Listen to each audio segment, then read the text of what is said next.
नमस्कार, मी राहुल कुलकर्णी. हे द्राक्ष जे आहेत, द्राक्षाचा आता हंगाम सुरूच आहे, पण हे ते द्राक्ष नाही.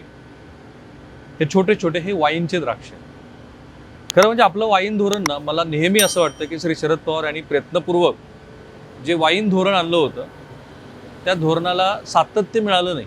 आणि त्यामुळं मी जेव्हा नाशिक जिल्ह्यात आहे, जिथे 50पेक्षा अधिकच्या वाईन फॅक्टरीज आहेत, तरीसुद्धा महाराष्ट्रातला वाईन उद्योग ज्या पद्धतीनं वाढायला हवा होता तसा तो वाढला नाही.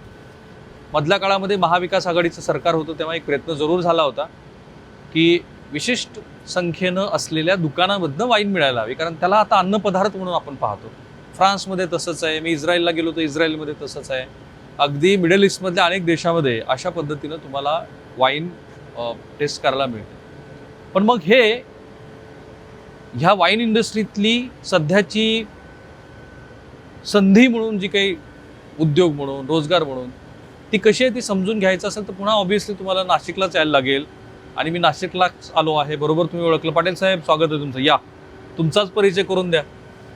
मी प्रदीप पाटील, मला निकनेम PSP असं म्हणतात. PSP. बरं. वडिलांचं नाव सोमनाथ, अच्छा. आईचं नाव मंदाकिनी, आणि म्हणून ते सोमा आहे का? म्हणून ते सोमा ओके. आलेलं आहे. वडिलाचं नाव सोमनाथ आणि आणि आईचं आईचं नाव मंदाकिनी. ओके. त्यांच्या आशीर्वादाने मी MSc पर्यंत शिक्षण घेतलं केमिस्ट्रीमध्ये.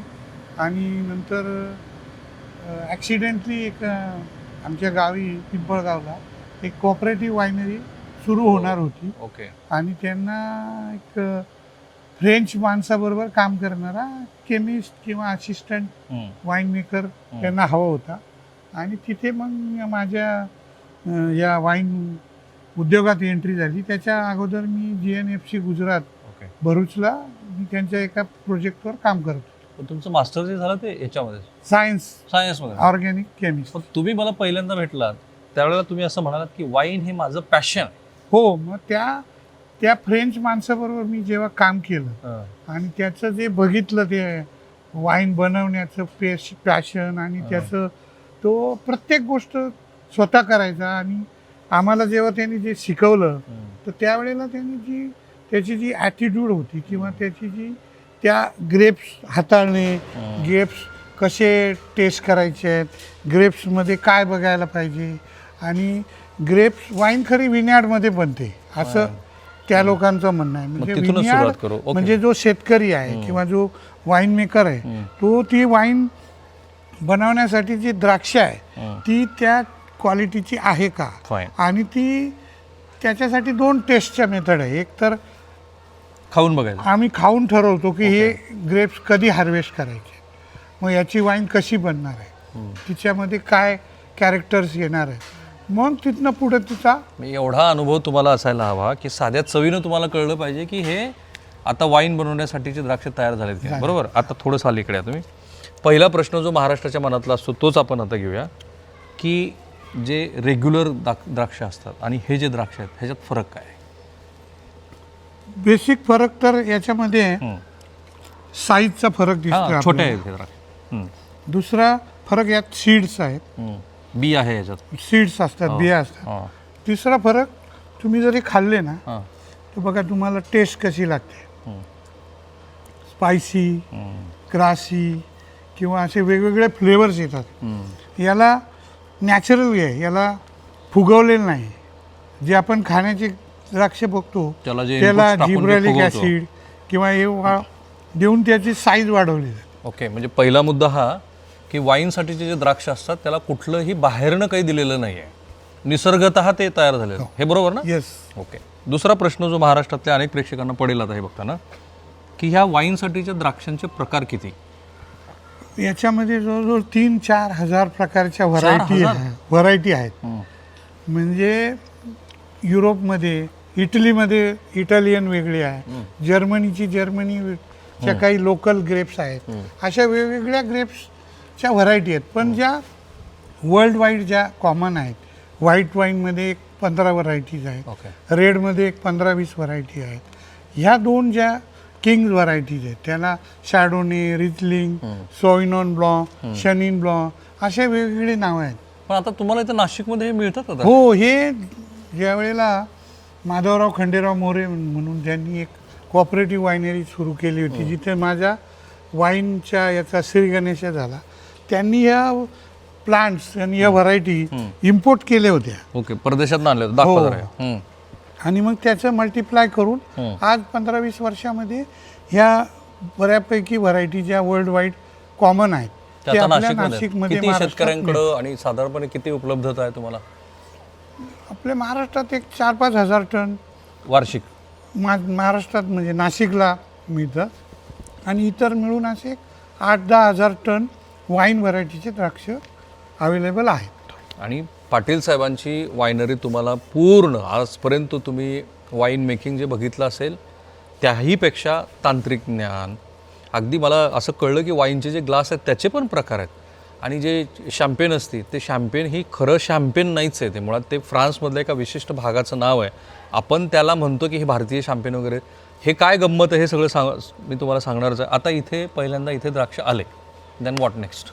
द्राक्ष आल्यानंतर ते त्याला 2 प्रकार असतात. व्हाईट ग्रेप्स असतात, त्यांना पण डायरेक्ट एक मेम्ब्रेन प्रेस आहे न्यूमॅटिक, त्यामध्ये ते टाकले जातात. ओके, आता हे काय? हे रेड ग्रेप्ससाठी आहे ना, इथे रेड ग्रेप्स टाकले की याच्यातनं तुमचे स्टेम्स बाहेर येतात आणि जे बेरीज आणि ज्यूस आहे तो इथे याच्यात कलेक्ट होतो. ह्या मशीनचं नाव काय?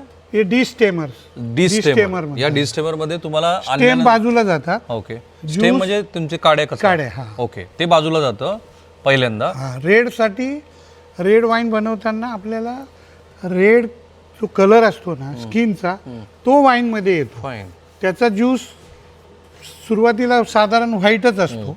सो पहिली प्रक्रिया तुमची वाईन मध्ये इथं आल्यानंतर द्राक्ष आली की हे करायचं तुम्हाला. हे रेड ग्रेप्ससाठी. ते जरा मशीन दाखवत राहा. हां, आणि व्हाईट ग्रेप्ससाठी हे इथे हे बघा, हा मेम्ब्रेन प्रेस आहे. हा एक प्रकार झाल्यानंतर इथे तुम्ही काडी कचरा बाजूला हा, केला. नंतर ह्या पाईपने आहे ना हां, ते डायरेक्ट टँक मध्ये जातं सगळं बरं. मिक्सचर, ज्यूस, स्किन आणि सीड. ओके, आणि मग तिथं त्याला कोल्ड सोक केलं जातं, थंड केलं जातं. ते किती टेम्परेचरला करायचं? ते साधारण आम्ही 0 ते 5 डिग्रीला अरे बाबा, कोल्ड म्हणजे सोक आल्यानंतरचं जे काही मटेरियल आहे ते थंड केलं जातं. 4 ते 5 डिग्रीला काडी कचरा बाजूला केला, पाईपात तो तिकडे स्टोअरला टाकला, 4 ते 5 डिग्रीला ते थंड केलं. पण त्याचा तो सालकट असतं का तिथं? त्या तसंच असतं शेवटपर्यंत. रेड वाईन साठी सालकट स्किन मस्ट आहे. ओके, आणि व्हाईट वाईन साठी हे बघा, आता ही जी व्हिओने नावाची व्हरायटी आहे. कोणती? व्हिओनी नावाची. हे मोस्टली दिस ग्रोज इन फ्रान्समधली व्हरायटी. आणि हे काय भावाने आपण शेतकऱ्याकडनं खरेदी करतो? हिचं नाव व्हरायटीचंच नाव देतो आपण, ओके, सोमा व्हिओने.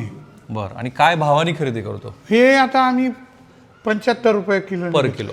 हे 75. मग आता इथे आल्यानंतर हे दाखवा आता. हां, इथे आल्यानंतर ते द्राक्ष याच्यात लोड केले जातात. आणि हे बघा, हे आता हा प्रेस संपला आहे. कॅन यू रोटेट ते? याला काय याच्यामध्ये जे दिसतंय ना, हे ज्यूस निघालेला आहे याच्यातला. ह्यातला रस बाहेर पडलाय. हां. आलेले जे काडी कचरा काढल्यानंतरचे द्राक्ष इथं आणून टाकले. आता ज्यूस इथं बाजूला काढला आणि मग राहिलाय तो काय आता? आता हा चोथा आहे ना व्हाईट पूर्ण चोथा. हा फेकून किंवा आम्ही कम्प्लीट. हा जो आहे तो चौथाच आहे. हा चोथा याचा वापर एक तर फर्टिलायझर खतासाठी किंवा मग याच्यापासून ग्रापा म्हणून एक वाईन प्रकार असतो, बरं, तो बनवला जातो. पण आपल्याकडे इंडियात ते बनवत नाही. हे बघा, फाईन. आता हे चौथा बनण्याची प्रक्रिया सुरू आहे. हा, त्यातला जो ज्यूस हा आहे तो चोथा आता हे सकाळी हे लोक फेकून देणार. हे बघा, हा एकदम ड्राय झालेला आहे. हो, ह्याच्यातला सगळा ज्यूस निघाला काढून गेलाय. हा. आणि एक ज्यूस मला सांगा, एक स्टँडर्ड गणित निघताना काय होतं बघा, या बेरीच्या आहे ना सेंटर मधून ज्यूस निघतो. हो, म्हणजे हे बेरीला आहे ना प्रेस केलं जातं, क्रश नाही होत, दाबलं जातं हवेच्या दाबाने. हो, इथे बलून आहे तुमचा. हा, मध्ये बलून आहे त्याच्यामुळे. पण मला एक सांगा, 1 किलो समजा द्राक्ष आहेत, 1 किलो द्राक्षातनं साधारण रस किती निघतो? तसा सुरुवातीला 60% पर्यंत ज्यूस निघतो. 60%. आणि त्या ज्यूसमध्ये थोडं जे आपण जे ग्रेप्स येतात ना बाहेरून त्यांना वॉश नाही करत. ओके, ते ॲज इट इज त्याच्यावर ज्या हवेचा दाब नॅचरल हे असतं ना, हे असंच्या असं प्रेस केलं जातं. आणि मग यातनं जो ज्यूस निघतो तो 60-65% ज्यूस तो त्याला पण आम्ही थंड करतो हम्म, सुरुवातीला. हम्म. हे दाखव. त्या ज्यूसला थंड केल्यानंतर त्याला मग रॅक केलं जातं 24 तासांनी किंवा 48 तासांनी. 48 तासाने व्हॅक केल्यानंतर काय होतं मग? तो क्लिअर ज्यूस आहे ना, हम्म, तो वरती हम्म. आता राहतो तो आणि इथे ते त्याच्यामध्ये जे सेडिमेंट्स वगैरे असतात हे प्रेसच्या खाली लावलेलं असतं. याच्यातनं तुमचा जो काही ज्यूस आहे तो इथे येईल. येतो इथनं तो टँक मध्ये जातो. ओके. असे किती टँक आहेत आपल्याकडे? आपल्याकडे आता जवळजवळ 40 टँक आहे. 40. हा, वेगवेगळ्या साईजचे आहेत. बर. साधारणपणे एका टँकची साईज किती? 1000 पासून 30,000 लिटर. बर. ही 30,000 लिटरची. हा 30,000 लिटर झाला. आणि आता हा जो ज्यूस आहे 1-2 हजारचे आहे बघा या. फाईन, हे 1-2 हजार. आता आपण इथे उभा आहोत, तो हा ज्यूस तुमचा क्रश करून इथे आला. हा, पुढे काय होईल मग आता? मग त्यात त्याला रॅक केलं, त्यातलं क्लिअर ज्यूस ठेवला, त्यामध्ये ईस्ट टाकलं जातं फर्मेंटेशनसाठी. हे आणि त्या ईस्टला लागणारं न्यूट्रियंट.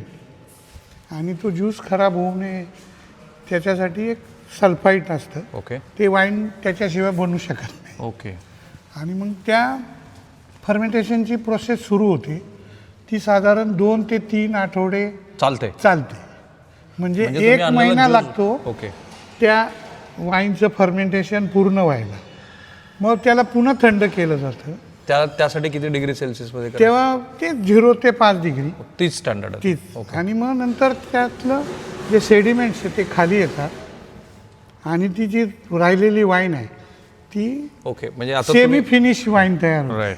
म्हणजे साधारणपणे तुम्ही एकदा ज्यूस इथे आणून टाकला की 2-3 महिने इथे ठेवला, तुमची फर्मेंटेशनची प्रोसेस सुरू झाली, मग हळूहळू ती जी शुद्ध काय जी असेल प्रमाणात ती वाईन वर जाते ह्या टँकमध्ये. हा, ती बरोबर पूर्ण वाईनच असते. फक्त त्याच्यामध्ये जेव्हा फर्मेंटेशन नंतर जे लीज किंवा डेड ईस्ट ते असतं ते खाली येऊन साठत राहतं. सेटल होतं. राईट. आणि मग ती वाईन रॅक केलं जाते. म्हणजे क्लिअर लिक्विड वाईन जी आहे ती दुसऱ्या टँकमध्ये शिफ्ट होते. तर मला एक सांगा की बिअरच्या ब्रिवरीज जे आहेत त्याच्यामध्ये फर्मेंटेशन प्रोसेस हीच त्यांची USP आहे असं त्यांनी मला सांगितलं. बरोबर. ज्या कंपन्यांच्या वेगळ्या आता वेगळे सगळे ब्रँड्स आहेत, तर आमचा USP आहे की फर्मेंटेशनसाठी जे काही प्रमाण आम्ही वापरतो त्याच्यावर ते सगळं आहे. नंतर ते जर्मनीतनं आलेलं जे कडवटपणा सगळं असं वाईनमध्ये आम्ही ज्यूस शिवाय त्यात काही टाकलं जात नाही. द्राक्षाचा प्युअर ज्यूस ओके त्या व्हरायटीचा त्या व्हरायटीला सिलेक्टेड ईस्ट असतात त्याच्यात टाकल्या जातात आणि कंट्रोल टेम्परेचरला हे फर्मेंटेशन होतं. म्हणजे 10-12 डिग्री टेम्परेचरला ते हळूहळू फर्मेंटेशन होऊन 3 आठवड्यानंतर ते संपतं. मग आम्ही त्याला 1 आठवडा रॅक करायला देतो. रॅक म्हणजे स्टोअर करणं, म्हणजे ते सेटल व्हायला देतो. फर्मेंटेशन असताना काय होतं, कार्बन डायऑक्साईड जो जनरेट होतो ना तो असं उकळल्यासारखं दिसतं आपल्याला. बरं. CO2 खूप प्रमाणात बाहेर येतो. ओके. तो जेव्हा ते फर्मेंटेशन थांबतं, गॅस रिलीज बंद होतं, मग ती वाईन सेटल व्हायला लागते. फाईन. म्हणजे साधारणतः 2-3 महिन्यात ही प्रक्रिया 2 होते. महिने जातात. एका महत्त्वाच्या प्रश्नाचं मला उत्तर द्या. साधारणपणे वाईन म्हटलं की जेवढी जुनी वाईन आहे ना, कोण म्हणतं ही 500 वर्ष जुनी वाईन आहे, मग त्याची करोडो रुपये किंमत आहे. खरं आहे का? नाही, आहे. ॲक्च्युली आपल्याकडे तसं नाही आहे कल्चर. पण फ्रान्समध्ये, नापा व्हॅली, साऊथ आफ्रिका ज्या ओल्ड कंट्रीज आहे त्यांच्याकडे ते एकरी 1 टन उत्पन्न घेतात, 2 टन उत्पन्न घेतात. हा. आणि त्या ग्रेप्सला ड्राय करून किंवा त्यांच्या स्टाईल ज्या असतात तशी ती वाईन बनवली जाते. त्या वाईन मेकरचं पॅशन आणि त्या वायनरीचं स्टेटस पाहून त्या वाईनची किंमत ठरली जाते. ओके. आणि साधारणपणे जगात सगळ्यात महागडी वाईन केवढ्याला? ते you can't depend on customer. पण काही ज्या वायनरीज आहे, बुटीक, जे आमचं जे ड्रीम आहे बुटीक वायनरी पुढं करायचं. हा. आणि एकदम क्वालिटी आणि वेगळ्या वाईन, वेगवेगळे आम्ही R&D करत असतो नेहमी. Wine maker, assistant wine maker, मी जे बाहेर बघितलंय जगामध्ये तिथे जे सगळं चालतं त्या धर्तीवर आम्हाला हा प्रोजेक्ट करायचा आहे आणि पुढे न्यायचा आहे. आणि मी हा प्रोजेक्ट करण्यामागचं कारण एकच आहे की 2001ला जी वाईन पॉलिसी आली त्याच्यानंतर 1-2 वायनरी उभ्या राहिल्या आणि नंतर काय झालं की शेतकऱ्यांनी त्या कॉपी करायला लागले की अरे वाईन बनवणं 50 रुपये किलोची द्राक्षे आहे आणि 500 रुपयाला वाईन विकली जाते.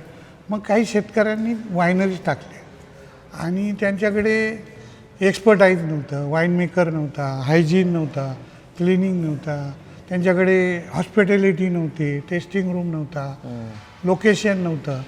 त्या लोकांच्या वायनरी 2013 पर्यंत बंद पडल्या. हो, त्याच्यामुळे खूप मोठा सेटबॅक. हा, नंतर मी 2014ला माझ्या लक्षात आलं की अरे आपल्याला एक असं मॉडेल वायनरी करायची आहे की जिथे सगळं आहे. इथं काय काय तुमच्याकडे आता आपल्याकडे टेस्टिंग रूम आहे, ॲम्फी थिएटर आहे, स्पा आहे, 2 रेस्टॉरंट आहेत, ॲडव्हेंचर स्पोर्ट्स पण आहे, बँक्वेट हॉल आहे. म्हणजे इकोसिस्टम तुम्ही डेव्हलप केली. टुरिझमची इकोसिस्टम. टुरिझम. आणि महाराष्ट्रातनं लोक कुठून कुठून येतात? जगातनं येतात. हो, फॉरेनर्स.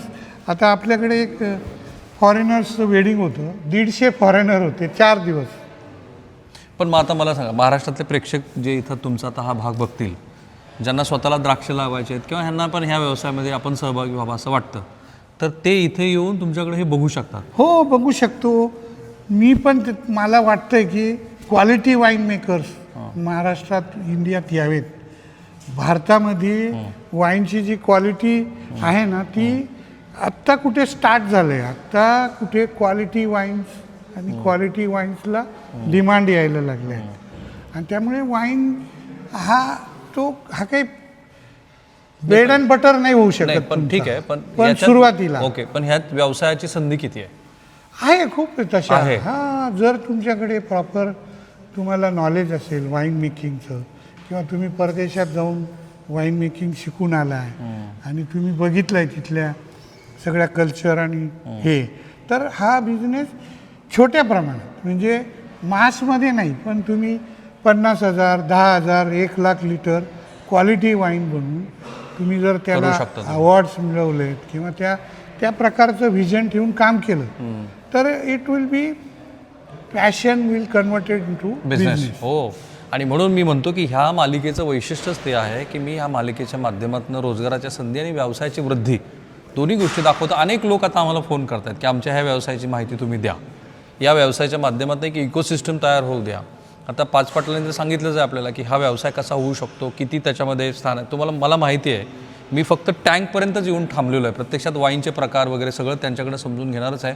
पण मध्ये त्यांनीच हा विषय काढला की ह्या व्यवसायामध्ये वृद्धीला संधी आहे, या व्यवसायामध्ये शेतकऱ्यांच्या बद्दलची संधी आहे. अर्थात तुम्ही तुमच्या आकलनाप्रमाणे ते करा. पण आता तुम्ही किती फ्लेवर्स बनवता? आम्ही आता जवळजवळ 5-6 प्रकारचे व्हाईट वाईन बनवतो, 5-7 प्रकारच्या रेड वाईन बनवतो. ओके. आणि आम्ही फ्रूट वाईन्स पण बनवतो. कुठून आले? अच्छा, ठीक. हां, फ्रूट वाईन बनवतोय. आम्ही आता डाळिंबापासून वाईन बनवली आहे, तिचं नाव आहे अनारकली. फर्स्ट इन इंडिया आपण ती डाळिंबापासून वाईन बनवली आहे. पण ती ॲक्च्युली डाळिंबापासून 100% डाळिंब, no added any nothing, 0 addition. आणि डाळिंबामध्ये जे अँटीऑक्सिडंट आहे त्याचं प्रमाण खूप जास्त आहे द्राक्षापेक्षा. सगळेजण सांगतात की तुम्ही डाळिंब. हो. नंतर आम्ही हापूस आंब्याची पण वाईन बनवली. 100% अल्फान्सो. आम्ही खजूरपासून वाईन बनवली. पण हे तुम्ही कोकणात आणून बनवली का? हो, कोकणात. खजुरापासून बनवली, आंब्यापासून बनवली, डाळिंबापासून बनवली, अजून खजुरापासून बनवली. नंतर आम्ही आता संत्रा, गोवा, चिकू अशा वेगवेगळ्या प्रकारच्या वाईन. आपल्याकडे काय झालंय, द्राक्षा इतकंच पेरिशेबल अदर फ्रुट्स पण आहेत ना, खूप आहेत. आपण फेकून द्यावे लागतात. पण त्या फ्रूट प्रोसेसिंगवर कुणी तसं हे केलेलं नाही आहे. आणि महाराष्ट्र शासनाने किंवा गव्हर्नमेंटने काय केलं, फक्त द्राक्ष वाईनला एक प्रमोट केलंय. फ्रूट वाईनसाठी आता UP, MP, तुम्ही नॉर्थला सगळ्या स्टेट्समध्ये लोकल फ्रूट वाईन बनवा असं त्यांनी प्रमोशन केलंय. पण महाराष्ट्रात ते नाहीये. एक मिनिट, हा मोठा. मला महाराष्ट्र शासनाला ती विनंती करायची की ह्या सेगमेंटमधनं हे जे ह्यातले जे फर्स्ट हँडलर आहेत, ज्यांचा स्वतःचा इतका मोठा अनुभव आहे, ही मंडळी जी धोरणात्मक गोष्टी बोलत आहेत ना त्याच्याकडे तातडीनं लक्ष देण्याची गरज आहे. कारण मुळात काय आहे की आपण ह्या फ्रूटच्या संदर्भामध्ये इतके पेरिशेबल आहेत, शेतकरी अडचणीत असतात, शेतकऱ्यांच्या आत्महत्या काय करायला पाहिजे याची सरकारला खरोखर चिंता असते. मग हे जी मंडळी सांगतात त्याच्याकडे लक्ष दिलं पाहिजे ना. ही इतक्या गोष्टी त्यांनी मला आत्ता सांगितल्या. बरं मला सांगा, इतक्या सगळ्या फ्रुट्स आणि ह्याचा तुम्ही उल्लेख केला, तेवढं रॉ मटेरियल तरी आहे का आपल्याकडे? अहो आपल्याकडे डाळिंब किती आहे महाराष्ट्रात, आंबा किती आहे, चिकू किती आहे, तुम्ही मोसंबी नागपूरचं किती 10 रुपये किलोपर्यंत जातात त्या. तुम्ही डाळिंब काय भावनी खरेदी करता? आम्ही डाळिंब 70-80. आणि आंबा काय भावनी खरेदी करता? आंबा जास्त 200-250 रुपये डझन. चिकू 40-50 रुपये किलो. साधारणतः जे मार्केटचे दर आहेत त्याप्रमाणे. आणि ही जर इंडस्ट्री वाढली तर मोठ्या प्रमाणामध्ये वेस्ट वाया जाणार नाही ते. आता तुम्ही सांगितले की 50,000 लिटर पासून ती सुरुवात होऊ शकते. हो. गुंतवणूक 50 लाखापर्यंत साधारण रफली असं गणित. लाखाला हजाराला लाखाचं गणित आहे, बरोबर ना? 50,000. मग ते तुम्ही कसं डेकोरेटिव्ह करता, कसं तिथलं इन्फ्रास्ट्रक्चर घेताय, असे वेगवेगळ्या प्रकार आहेत. सो आता आपण आलो होतो ते तुम्ही आता red wine white wine making आली आपल्या लक्षात आलं. रेड वाईन मध्ये ते स्किन ते 15 दिवसात वाईनचा कलर येतो, त्याला पंपवर वगैरे करावं लागतं. आणि मग त्याला पण सेम फायनिंग, सेटलिंग आणि मग ट्रीटमेंट. वाईन बाजारात जाण्याच्या आधी आम्हाला ती वाईन -4 डिग्रीला न्यावी लागते. म्हणजे 2 महिने ठेवल्यानंतर पुन्हा ती पुन्हा 2 महिने. ओके. -4 डिग्री. आणि मग ती फिल्ट्रेशन 4 प्रकारचे फिल्ट्रेशन होतात. 1 मायक्रॉन, 2 मायक्रॉन, 0.45 मायक्रॉन, असे वेगवेगळ्या प्रकारच्या फिल्टर्स होतात. ओके. आता ही काय आहे? हे स्पार्कलिंग वाईन, ज्याला आपण शॅम्पेन आहे, मग त्याला स्पार्कलिंग. हे स्पार्कलिंग वाईन आहे. याच्यामध्ये टँकमध्ये जी वाईन असते बेसिक वाईन, त्या वाईनमध्ये पुन्हा ईस्ट, शुगर टाकून त्याला मिक्स केलं जातं. ओके. आणि मग हे बॉटलमध्ये याचं फर्मेंटेशन होतं. सेकंड टँक मध्ये जे आपण करत असतो त्याच्याऐवजी ते बॉटलमध्ये होतं. या ठिकाणी ते तुम्ही मला दिसतंय मला उलट्या का ठेवल्यात? हे काय केलं जातं, साधारण 11% अल्कोहोल असतं सुरुवातीला वाईनचं, ते 12.5% केलं जातं. म्हणजे त्यात काहीतरी 1.5% असं अल्कोहोल वाढेल इतकी शुगर टाकतो आम्ही. ओके. आणि याच्यामध्ये 6 बार प्रेशर तयार होतं. ही जी बॉटल आहे ना, ही बघा, ही आता फ्लिंट बॉटल आहे, ते ग्रीन बॉटल आहे. याच्यामध्ये ईस्ट आणि शुगर टाकल्यावर ते 1 वर्ष ठेवतो आम्ही. आता ही प्युअर वाईन आहे. हा, बेस वाईन मध्ये स्प्रिंकलिंग तयार होतंय आता. म्हणजे जेव्हा फर्मेंटेशन होतं तेव्हा कार्बन डायऑक्साईड जो होतो तो याच्यात ट्रॅप केला जातो. ओके. आता ही बॉटलचं वजन साधारण 1 किलो वजन आहे, 900 ग्रॅम एमटी बॉटल. बरोबर. आणि तुम्ही बघता हे ईस्ट आहे ना, हे डेड ईस्ट खाली येतं. हे कसं येतं तुम्हाला? हे कसं येतं तर ही बॉटल अशी ठेवली जाते, मग हळूहळू रोटेट करून ती नेक डाऊन केली जाते. ओके. आपण ती हळूहळू रोटेट करतो. हे किती दिवसात करायचं रोटेट? हे 3 आठवडे यायला लागतं.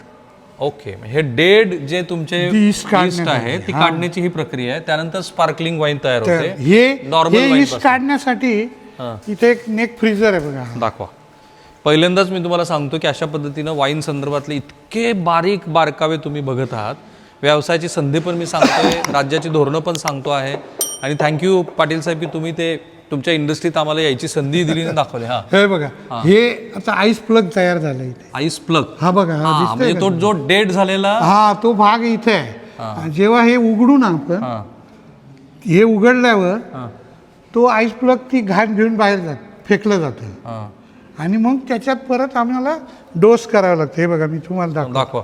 ही प्रक्रिया बघायची का आपण? हा. हे बघा, हे याच्यामध्ये जो आईस प्लग आहे ना, आता ही याच्यात 6 बार प्रेशर आहे. आता टायर पेक्षा 6 पट. हो. हे बघा, ते सगळं ती घाण बाहेर गेली बघा. आता क्लिअर वाईन आहे. आता ग्लास आणता का? आता ही ड्राय वाईन आहे, म्हणजे याच्यातली शुगर संपली आहे. ओके. म्हणजे जी ऍडेड शुगर होती ती संपली.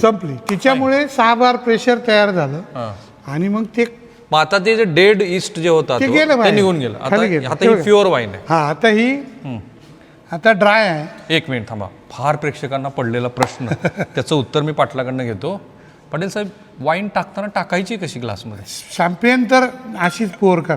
तुम्ही जर अशी टाकली नाही बघा, फेस तयार होतो. फेस अशी जर पोर केली तर ती तुम्हाला this is the right way to pour champagne. Okay. आणि ते पकडण्यासाठी सुद्धा त्याच्यासाठी एक हे बघा इथे बॉटल पकडायची ती? हे असं थंब आहे, हां हे अशी धरायची असते आणि हे जरा दाखवा क्लोजली. अशी पोर करायची. हां हे बघा आणि हा जो हे बघा हे जितके बबल फाईन हां. तितकी वाईन फाईन वा. जितके बबल जास्त स्वच्छ दिसतील आणि तितके बारीक फाईन आहे बघा हे. ग्रेट. सोड्यामध्ये बबल केवढे मोठे असतात, हो मोठे मोठे bubble. मोठे असतात. तो बाहेरून टाकलेला Gas. ऍडेड आहे हे हा नॅचरल नॅचरल आहे. जरा तुमचं बोट दाखवा बरं जरा एकदा. हे बघा प्रेक्षकांना इतकी खूप छोटी छोटी डिटेल्स तुम्हाला वाईनच्या ह्याच्यात असं धरायचं आहे. हो. पुन्हा एकदा दाखवा बरं कशी स्पोर करायची ते. फाईन. आणि त्यांनी सांगितलं की जितके छोटे छोटे छोटे छोटे हे तुमच्याकडं स्पार्कल्स असतील, छोटे छोटे फुगे असतील, तेवढी ती प्युअर वाईन आहे. आणि ही तुम्ही 1 वर्ष 2 वर्ष 5 वर्ष 10 वर्ष 20 वर्ष ठेवू शकता त्या स्टेजला विथ ईस्ट. ते जेव्हा जेव्हा तुम्हाला ती वाईन हे करायची आहे किंवा मार्केटला आणायचं आहे त्याच वेळेला ती नेक डाऊन केली जाते. ओके. पण आता मला सांगा वाईन असं फिरवतात का ग्लासमध्ये? ती ज्या व्हाईट वाईन आहेत ना, आपण तिकडे जाऊया. हां त्या व्हाईट रेड रोजे ज्या वाईन आहेत हां त्या वाईनला हां. आता ही आपण फिरवली तर ही ॲक्च्युली मिक्सच होते. हिच्यामध्ये बाहेरून एअर टाकायची किंवा तिला हलवायची गरजच नाही. आता हे तुमचे एवढे सगळे फ्लेवर आहेत. हो हा वास का घेतला तुम्ही? हा? वास का घेतला? काही लोक वास पण घेतात. हो याच्यावरनं कळतं ना तुमच्या वाईनची क्वालिटी कळते. कशी कळते वास घेतला? त्याच्यातनं जे आरोमा आणि तुम्हाला जे मिळतं ना, जर तीव्र वास असेल तर त्या व्हरायटीला आहे ना, प्रत्येक व्हरायटीचे कॅरेक्टर आहेत. ओके. डिस्टिंक्टिव्ह कॅरेक्टर आहे त्या व्हरायटीमध्ये. त्या कॅरेक्टरनुसारच ती वाईन ती रिफ्लेक्ट होते त्याचा end product. Okay. Chenin Blanc fruity flavour, lemon, apricot. Sauvignon Blanc आहे ती ग्राशी स्पायसी. रोजे असेल तर तिच्यामध्ये हे तर कुठं रोजे आहे का? ही रोजे. ही रोजे आहे. हा हा काय फ्लेवर आहे? नाही, ही रेड ग्रेप्स आहेत ना, त्याच्यापासूनच बनले. त्याच्यापासून फक्त स्किन कॉन्टॅक्ट कमी केलाय. ओ आय सी. म्हणून ते कलरांचं डिफरन्शिएशन आहे. आता हे ते ऍडेड काही नाहीये त्याच्यामध्ये. ना बाहेर एक मिनिट. अरे काहीच फारच add महत्त्वाचं करायला आहे. allowed म्हणजे मला नाही. असं वाटत होतं आणि प्रेक्षकांना असं वाटत असेल की ह्या वेगळ्या म्हणजे हे सगळेच्या सगळे फक्त तुमचे ज्या व्हरायटी प्रमाणे आलेले कलर्स. हा पण व्हरायटी म्हणजे जे सालकट जे आहे, जे साल आहे त्याच्या पद्धतीप्रमाणे. पण हे लोक असं हलवतात कशासाठी? ऍक्च्युली काय होतं माहिती आहे का, वाईन जेव्हा तुम्ही ओपन करता ना तर तिला एअर नाही भेटत किंवा ती दाबलेली असते अशी. आणि जेव्हा तुम्ही ओपन करता ती त्यावेळेला तुम्हाला जेव्हा ती कन्झ्युम करायची आहे, रेड वाईन तर स्पेशली डिकॅन्टरमध्ये डिकॅन्ट केली जाते. बरं. त्याच्यामुळे काय होतं, ती एअर जे आहे ती मिक्स होते आणि वाईन ओपन होते. ओके. त्याचे जे फ्लेवर आरोमा आहेत ना ते ओपन व्हायला लागतात. फाईन. आता हे वाईनचा ग्लास पकडायचा आहे कसा? हा वाईनचा ग्लास नेहमी या स्टेमला पकडायचा. असा? हो. याला पकडला तुम्ही हां. की तुमचं जे बॉडी टेम्परेचर आहे हां. ते वाईनला गरम करतं. काय पाटलांचं ज्ञान बघा. आपलं बॉडी टेम्परेचर जर तुम्ही इथे पकडलं हो. तर ह्याला टच होईल, पण जर तुम्ही असं धरलं तर ते नॅचरली जे त्याचं आहे. आणि मग temperature अशी ती ह्याला काय टोस्ट करणं म्हणतात का काय? येस चिअर्स आपण म्हणतो. नाही आपण चेअर्स म्हणतो, पण याला काय म्हणायचं हे जे असं? स्वर्ल. वाईन मध्ये 4-5 प्रकारचे हे असतात.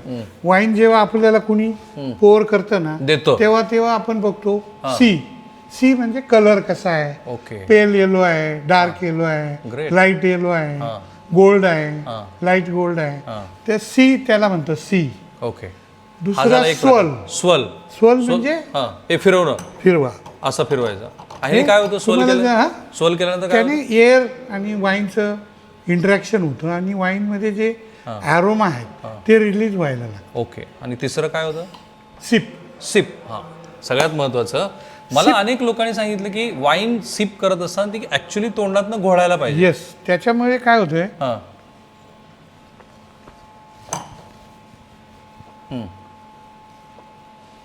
आपल्या जिभेला आहे ना 4-5 टच बर्ड असतात राईट. बरोबर. पुढे मागे साईडला. पुन्हा एकदा करून दाखवा ते. हां. तर ती घेताना जनरली तुम्हाला घ्यायची ती. हां. आपण सिप तुम्ही किती 10-5 घ्यायचा तो घ्या. हां. तुम्हाला जो घ्यायचा आहे तो घेतला. तो घोळायचा आहे. इथे वाईन किती वेळ राहते? हां 5 सेकंद 10 सेकंद. तिथे खरी टेस्ट कळते आपल्याला. ओ. ते एकदा खाली गेल्यावर आपण मला एवढ्यातनं एक गोष्ट कळली, ॲडेड शुगर नाही आहे. हा जो वाईनला रंग येतो तो तुम्ही साल किती Natural. टाकता त्याच्यावरती आहे. आणि वाईन पिण्याची एक पद्धती आहे, त्या पद्धतीप्रमाणेच ती पिली पाहिजे, बरोबर. पण आता असं आहे की हल्ली आता हे ग्लासमध्ये पण वेगवेगळे प्रकार आहेत. हो, शॅम्पेनचा ग्लास नेहमी असाच असतो, टुलिप शेप म्हणतात. ओके. याला रेड वाईनचा ग्लास म्हणतात. हे व्हाईट वाईनचे ग्लास आहेत, हे रोजे. असं नाही की जी रेड वाईन आहे ती ह्याच्यात दिली पाहिजे. ओ नाही, ही रेड वाईनला त्याचं हे जे आहे ना सरफेस एरिया मोठा असतो खालचा, आणि ती जेव्हा तुम्ही स्वल करता, कराल. हां स्निप स्वल सिप, वा वा वा, म्हणजे वाईन श्वासानं पण घ्यायची गोष्ट आहे. अरे याच्यामध्ये हां इतकं नाक बुडवायला पाहिजे. काय सांगता भाऊ. हो, तुम्हाला जेव्हा तुम्ही स्वल करा तुम्ही म्हणजे इतकं तीव्र स्वरूपाचा आणि त्याचा एक वेगळ्या Fruity पद्धतीचा असा फ्रुटी flavor असा. हो, हे स्वेल आहे. सी सी स्वल स्वल आणि सिप. ओके. सोमा. तुम्ही तुमचं सोमा जोडलंय त्याला. फाईन. आता एक प्रश्न बघा. आता आम्ही अजून एक तुम्हाला एक हे एक वाईन अनालिसिसचं मशीन आहे. ओके. अमित अमितराव येऊन ते चालू करा, तोपर्यंत आपण बोलूया. बाकी एक प्रश्न असा प्रेक्षकांना पडला असेल की रेड वाईन जी आहे ती हृदयासाठी चांगली आहे असं डॉक्टर पण स्वतः सांगतात, बरोबर. पण त्याचं काही प्रमाण असेल ना की तुम्ही वाईन नाही फक्त सॅम्पल पण टाका.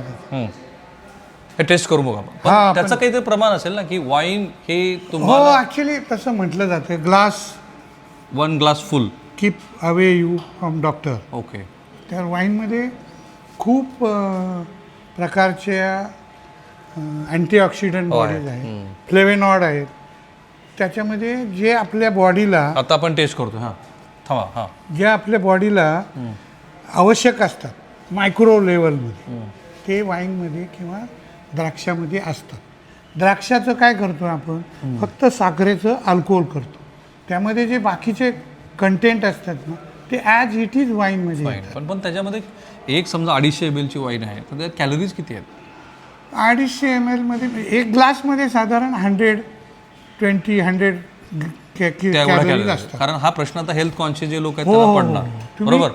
सो जनरली वाईन जी घ्यायची ती जेवण करत असताना घ्यायची की जेवणाच्या आधी घ्यायची? नाही, वाईन घेताना त्याच्याबरोबर ऑलवेज फूड कॉम्प्लिमेंटरी असलं. असतं. ओके. वाईन नाही पण तुम्ही घरी घेत असाल तर तरी पण हो, फूड बरोबरच गेले. वाईन असं आपली जी ट्रॅडिशनल पद्धत आहे, आधी प्यायचं नंतर ते खायचं, चुकीचं आहे. एकदम चुकीचं आहे. कितीतरी प्रश्नाची आज नव्याने मला ओळख म्हणजे उत्तर मिळाली. आता हे वाईन टेस्ट करतो, ही टेस्ट का करायची? ऍक्च्युली जेव्हा एकदा वाईनची करू. प्रोसेस चालू असते ना, प्रोसेसमध्ये फायनल वाईन किंवा तुमच्या ज्या क्रायटेरिया आहेत ना त्या याच्यात बसतात का, हे एवढंसं मशीन 15 लाखाचं आहे. ओके. पण ते इथं तुम्ही टेस्ट करता. ह्याच्यामध्ये त्याचे केमिस्ट्री टेस्ट केली जाते. टाका ना. Okay fine. ठीक आहे. म्हणजे इथे तुम्हाला बघायचं आहे की हां. चला आपण पुढे जाऊ, टेस्ट होत राहील.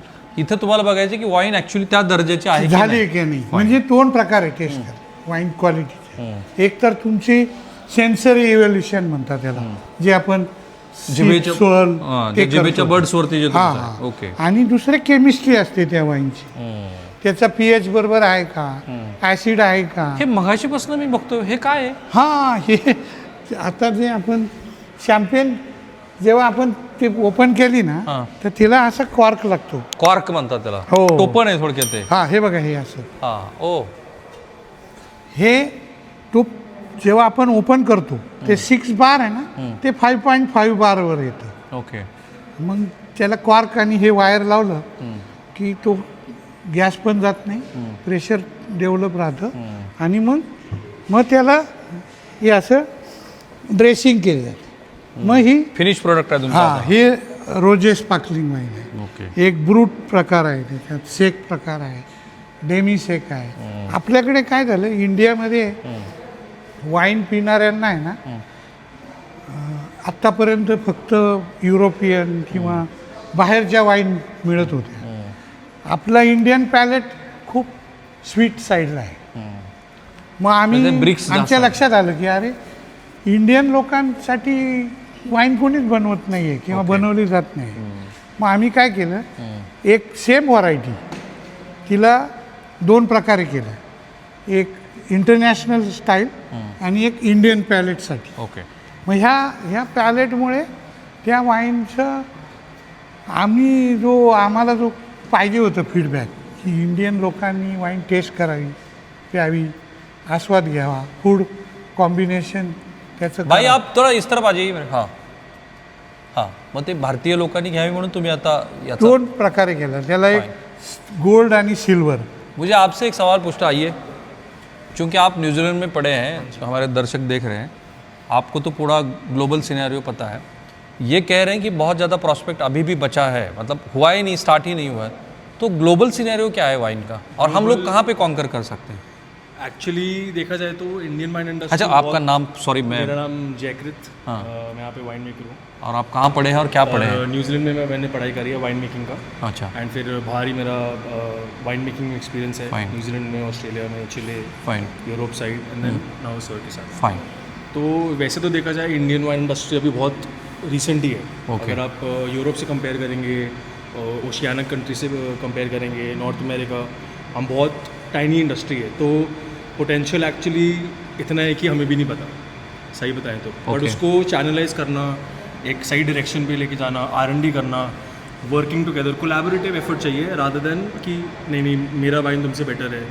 क्योंकि सबका वाइन अपने अपने सबका स्टाइल एक से अपने- बना रहे हाँ, हैं. सही वो थिंकिंग जब तक नहीं आएगी तो इशू है थोड़ा, तो ग्रोथ में हैम्पर रहेगा. ठीक है, तो एक इकोसिस्टम बननी चाहिए. Yes, small ecosystem. ठीक है, तो अगर वो इकोसिस्टम बन जाती है और गवर्नमेंट का सपोर्ट है इसके साथ में, क्योंकि अब ये एपिसोड तो गवर्नमेंट के हर लोग देखते हैं, करेक्ट. तो अभी जो कंजम्पशन बढ़ रहा है इसका, यस. तो मेल फीमेल में क्या रेशियो है इंडिया में, महाराष्ट्र में, और फिर आगे जाके क्या प्रॉस्पेक्ट बन रहा है? आई थिंक ऑनेस्टली अगर देखा जाए तो रेड वाइन्स जनरली ज़्यादा प्रेफर होती है, बिकॉज Healthy और- फूड वैसा है, एक हेल्दियर एलिमेंट भी है. बट फीमेल्स भी अगर जैसे अभी देखा जाए तो और सब जनरेशन्स की जो लोग हैं वो सब प्रेफर कर रहे हैं, स्पेशली जो यंगर जेंजी है जो, वो और बहुत different kinds of wines they want to try, बहुत अलग अलग style of wines they want to try. तो ऐसा कोई number It's not available with us, but the numbers are growing. Yes, in terms of consumption. हमारा because wine education in India is very solid. जो wine education है वो बहुत strong है. यहाँ पे टोरेंट टेस्टिंग्स होती है हमारे यहाँ पे, हम आपको लाइव प्रोसेस दिखाते हैं, we take you through the entire process. Fine. फिर टेस्टिंग्स होती है, इन डेप्थ टेस्टिंग्स होती है फॉर ईच वैराइटल Fine. जो हम ग्रो करते हैं, उसको डिटेल में तो समझाना. कितने परसेंट ग्रोथ दिख रहा है पिछले 5-6 साल से, number of I would consumption? say annually 20 to 25% is a linear growth in terms of liking towards wine. Okay. Consumption, yes, it is here and there because wine अभी भी देखा जाए तो बहुत स्मॉल है. स्मॉल पार्ट है वो. आपके पास हम बहुत सारे बेवरेजेस से compete कर रहे हैं, विस्की है, Whisky रम है, है, ब्राउ- जो कि इंडिया में बहुत सालों से है, और बहुत सारे ब्रांड्स ऑलरेडी कैप्चर कर चुके हैं. लेकिन अगर हम लोग जो भी प्रोडक्शन अब यहाँ पे बन रहा है, क्योंकि आप न्यूजीलैंड में रह चुके हैं, तो क्या वो एक्सपोर्ट क्वालिटी का है? यस, है. आई कैन अश्योर दैट अभी we are making international quality wines. हाँ. We are making wines taking inspiration from France, Australia, New Zealand. उस टाइप का थॉट प्रोसेस, उस टाइप का प्रोटोकॉल, उस टाइप का R&D अभी हो रहा है. है. Yes. और पर्टिकुलरली नासिक में हो रहा है. पर्टिकुलरली नासिक में देयर आर वाइनरीज. तो मुझे एक आखिरी सवाल आपसे जानना है कि आपको गवर्नमेंट का क्या सपोर्ट चाहिए, कि आपको लगता है कि अगर गवर्नमेंट ये लेवल, पॉलिसी लेवल पे सपोर्ट करती है? एक्साइज की साइड Right, से excise पे, एक्साइज पे थोड़ा एक कंफर्ट चाहिए हमें. एक्साइज की साइड इन्सेंटिव चाहिए, इंसेंटिव चाहिए, थोड़ा then grants. Availability, wine easily मिळाली पाहिजे. आणि वाईनचं जे एक परसेप्शन आहे ना, ते लोकांना हा, ते जरा वाईन बदललं हे काही नशेसाठी नाही आहे. वाईन हे ते आता एन्जॉय साधारणपणे, करण्यासाठी. यस एक्झॅक्टली, लोक वाईन म्हटलं की ते किकसाठी नाही. किकसाठी बघतात. एनिवेज, बहुत बहुत शुक्रिया आपका, थँक्यू सो मच. आणि आपण हां. जपानला, US ला एक्सपोर्ट करतोय राईट. सोमा. हो ना. हो, हां, आता एक सगळ्यात महत्त्वाचा भाग मी तुम्हाला दाखवणार आहे, ते म्हणजे ते जे पिंप असतात ना, ज्याच्यामध्ये वाईन स्टोअर केले जाते, त्या पिंपाचं लाकूड हे पण एक खूप वैशिष्ट्यपूर्ण आहे. चला आपण ते पण बघूया. चला सर. हे पिंप जे तुम्ही बघताय ना, ते खूप इंटरेस्टिंग आहेत. अर्थात पाच पाटलांची इथे इतकी मोठी इकोसिस्टम आहे, 30 कोटीचा टर्नओव्हर आहे, 4 लाख लिटर त्याचं उत्पादन करतात, आणि 150 कर्मचारी आहेत त्यांच्याकडे. इथे जे रिसॉर्ट्स आहेत, त्याच्यानंतर इथे वेडिंग डेस्टिनेशनसाठी त्यांनी जागा केली. थोडक्यात मला असं दिसलं की बाहेर वाईन विकून फारसा लाभ होणारच नसेल तरी चांगली इकोसिस्टम उभी करा असं तुमचं येस बरोबर ना या आणि अशी इकोसिस्टम महाराष्ट्रात सगळीकडे उभा राहू शकते शक्य आहे 100%. Right. तुम्ही पुणे, सोलापूर, कोल्हापूर, लोणावळा, एनिवेअर इन महाराष्ट्र ते असं करू नागपूर, शकता. जिथे जिथे टुरिझम आहे किंवा जिथे जिथे टुरिझम वाढतोय त्या ठिकाणी तिथे हे- पण आता हे आणि पिंपाबद्दल म्हणजे बोलू हा. शेतकऱ्याचा माल direct grape to glass to customer. हे पिंप हे हा. फार लोकांना वाईन म्हटलं की हे फार आठवतं याचं काय वैशिष्ट्य आहे हे ओक वूड आहे, हे ओक आहे. ओक नावाचं झाड असतं. हा. ते ग्रो व्हायला 200-300 वर्षे लागतात आणि मग त्या झाडाला त्याचे साल काढून ते ड्राय केलं जातं आणि मग त्याच्यापासून हा एक बॅरल बनला जातो. हा एक बॅरल 1 लाख रुपये किंमत येते. बापरे आणि किती वर्ष चालतो हा 5 वर्ष चालतो बर आणि 220 लिटर पासून तर 2000, 5000, 10,000 लिटर पर्यंत सुद्धा त्याची कॅपॅसिटी आहे. आणि मग ह्या बॅरल मध्ये किती बसले 220 220 हे ओपन करता येतं का हो हो. बघूया हे जरा दाखवा क्लोज मध्ये हे जे बंक आहे ना हे हा बघा, हे दाखवा हे हा. बंक काय म्हणतात त्याला बंक बंग बंक हे काढलं की याच्यामध्ये तुम्हाला बघा हे रेड वाईन दिसतं. हो हो हो हो तर हे बॅरल आम्ही कधी भरलेलं आहे बघा 26/7/25 ला भरला आहे. त्याच्यात तारखा पण तुम्ही हा, लिहून ठेवल्यात की कॅबरनेट 26. नंतर आता हे हे भरलेला जो आहे 27/4/25. ओके आणि हे काय आता आता हे दर आठवड्याला किंवा महिन्यातनं एकदा दोनदा जय आणि आम्ही ही वाईन टेस्ट करतो. स्वतः हो की काय तिची स्टेज काय ही आहे. आता- वेगळीच पद्धत आहे वाईन पण काढायची हा ही बॅरलमध्ये ठेवायची की अजून कंटिन्यू करायचं का डिस्कंटिन्यू करायचं आहे. तर ही आता हे जे बघा तुम्ही जेव्हा ही ही जी आहे ना आता हिचं तुम्ही थोडं स्वल करायला स्वल हा इथे थांबतोय मी हे स्वल करून मला वाटतं की वाईन इंडस्ट्रीबद्दलची सगळी कारण इथे हेडस्पेस किती ठेवायचा आमच्या कॅमेऱ्याच्या आणि रिपोर्टिंगच्या भाषेमध्ये हेडस्पेस म्हणजे डोक्याच्या वरची किती जागा इथे हा जो पिंप आहे तो पूर्ण भरायला असायला बरोबर ना पूर्ण भरून ठेवायचा आणि या वूडची स्पेशालिटी आहे याच्यामध्ये मायक्रो ऑक्सिजनेशन होतं. बर म्हणजे वाईनचा मित्र पण आहे ऑक्सिजन आणि शत्रू पण शत्रू पण. राईट आता हा स्वेल केला हा तर याच्यामुळे ती वाईनचे जे टॅनिन असतात ते मेलो होतात. शार्प टॅनिनचं ते मेलो होतात Okay. म्हणजे स्मूथ होतात. मग याच्यामध्ये medium toast, heavy toast, French oak, American oak ते वेगवेगळ्या त्यांच्या क्रायटेरियामुळे नुसार ते त्या वाईनला खरं मी कशाच्या क्रायटेरियावर पण हे त्या ओकची व्हरायटीवर त्या हे लाकडाच्या प्रकारावरती वरती हा मग तो फ्लेवर येतो हो हो.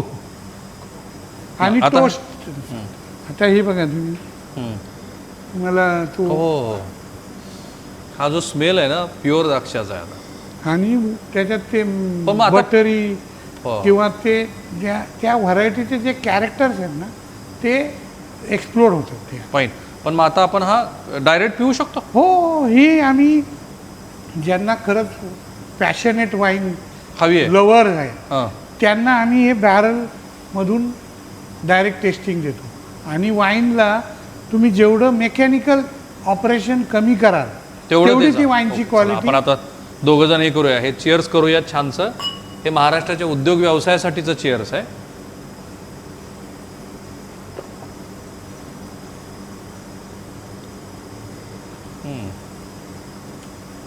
कडवट पण अशी छान टेस्ट आहे त्याची थांबूया आपण इथे आता काही लोकांना तुम्हाला संपर्क साधायचा आहे कसं करतील ते कसं संपर्क साधू शकता आमच्याकडे टेस्टिंग रूम आहे नाही. रिसॉर्ट आहे नाही, तर काही प्रश्न त्याच्यासाठी पडलेत तर, हा. एक नंबर आहे आमच्या कुठला नंबर आहे 7030555101.